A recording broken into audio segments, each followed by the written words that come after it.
Welcome to this inversion warm-up. It is vital to warm up for any inversion. So we are going to begin in downward dog with some basic shoulder engagement.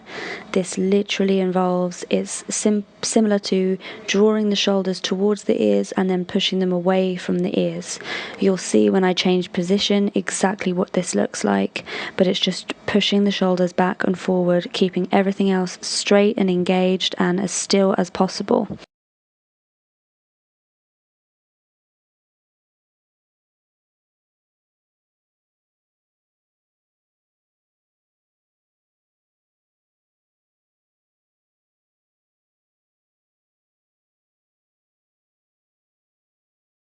Then we are going to stay in downward dog. We are going to start by extending the right leg out, hips square, draw the knee towards the chest, engaging the core, right foot to the outside of the right hand, extend the left leg, knee to chest, left foot to the outside of the left hand, and repeat. You want to focus on keeping the hips square during the leg extension and the core engaged during the knee to chest, and really focusing on opening up the hips and stretching the legs out.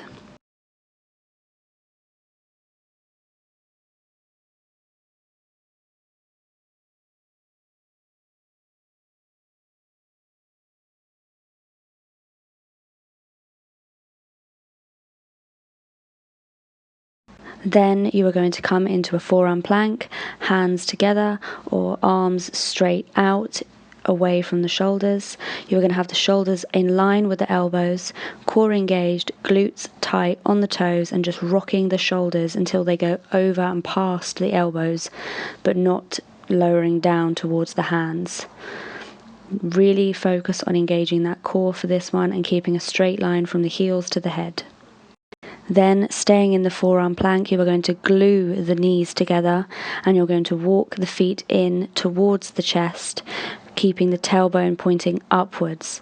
You want the shoulders to stay over the elbows, do not move, and you are basically lifting up into dolphin pose in a pike up form, keeping those knees glued together though and engaging the core.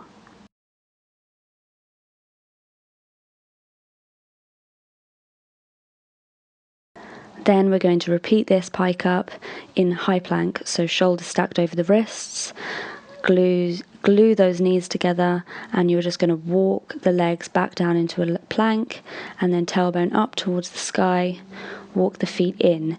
Again, this will all depend on the forearm and the high plank version of this. As to how far you can go in depends on your flexibility and mobility, but you really want to use the core and keep the shoulders in line.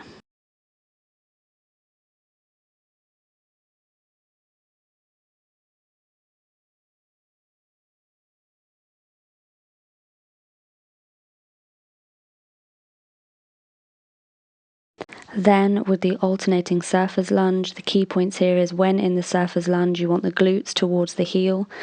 The knee should not go past the toes. Keep the chest open and the glutes down. Do not lift up into a wide-legged forward fold. You want to stay as low as you can, and then as you get deep into the surfer's lunge, open the arms up into a T shape to open the chest as well. So we're stretching the entire body here.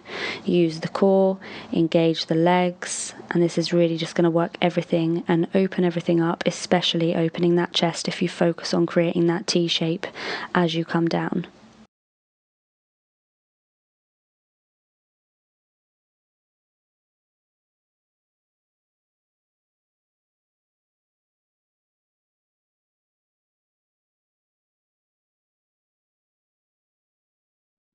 Now we are going to come into that forearm plank again, but instead of coming into a straight back, you are going to lift the tailbone up like a pike up, but you're going to come as close in as you can into dolphin pose.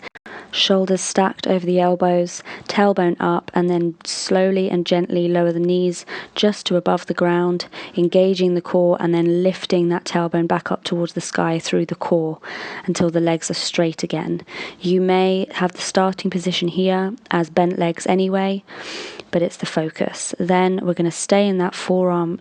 Then shoulders stacked over wrists, draw the tailbone over the shoulders, extend the right leg and allow the leg to float backwards, gaining some balance. Do not use momentum, just allow the balance to take over. Do it up against a wall if you need to.